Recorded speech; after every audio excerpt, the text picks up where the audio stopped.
Well, the spokesperson, Magwenya, says the panel is expected to conclude there, as you heard, within 6 weeks. We're joined by legal analyst Mpumelelo Zikalala. Great to have you with us, as always, Mpumelelo. Firstly, are you of the view that this was necessary in the first place? The argument put forward by some has been that somebody should know something. If the president wanted to find out, he could have made a couple of calls. If there was a crime here, as suggested by government ministers, does it then become more complicated? Yes, it does, but I don't think these particular at the type of the information that we have now, it warrants for a commission to be created. I also think there's a loophole in the creation of commissions. Yes, the Constitution does allow the president to do so. However, if you look at the Commissions Act, it's silent as to the merits of why a commission should then be created. But if you then take a step back and say, in this case, you have a minister in the presidency who's in charge of state security. You have a minister who's in charge of international relations.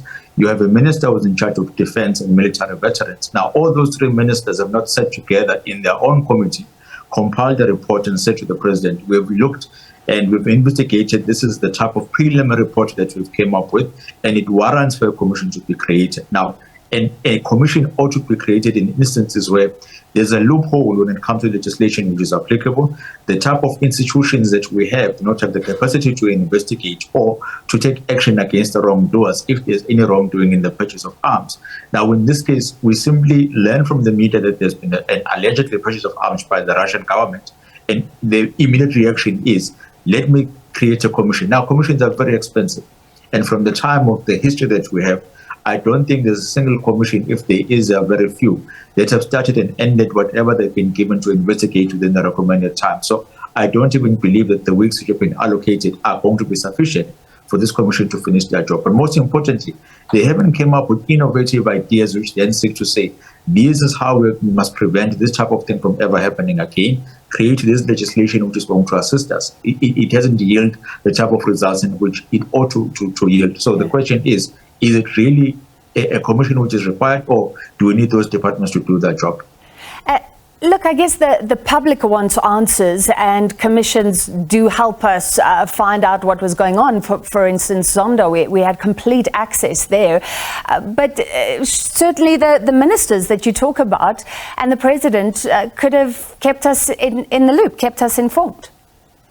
Definitely. Remember, they get paid on a monthly basis to make sure that they're able to do their job. And part and parcel of it is to say, if there's an irregular action that has taken place within those particular ministries, come together and provide a response and say, this is where we are. We deserve as much as members of the public. And if from that report it is then inevitable that you need something which is more than the report that has been conducted or provided by these three ministries, then you can create a commission. But don't start with the commission at the first instance, or let it be the first thing that you're going to think of whenever you want to solve anything. The commissions are expensive. Remember, government does not have money. It is the taxpayers' money who's funding all these commissions. So if before you engage in such, make sure that from a rationality point of view, you have sat down and the president and said, let me look at the implications of such. Let me look at the resources in the toolbox that I have. I've used all the tools which are available. However, they're not solving the problem that I have. Then the next best thing to do is to create a commission which is going to be able to boil down to this. And as I've stated earlier, if it is a problem of a loophole when it comes to any legislation that we have, then the commission will be the best option. But as we stand now, I even wonder what are going to be the terms of references of that particular commission. What is it exactly which is investigating that can't be investigated by the ministries that I've stated earlier? All right, well, we have the panel, whether we like it or not. The presidency says it will evaluate whether constitutional, legal or other obligations were complied with in relation to the arrival of the cargo ship, its stay, and the loading or offloading of its contents. Can you briefly tell us what is allowed in this country? What does the law say? Remember that in this country we have a state-owned entity called DANEL, which is the sole purpose is to sell arms, amongst other things.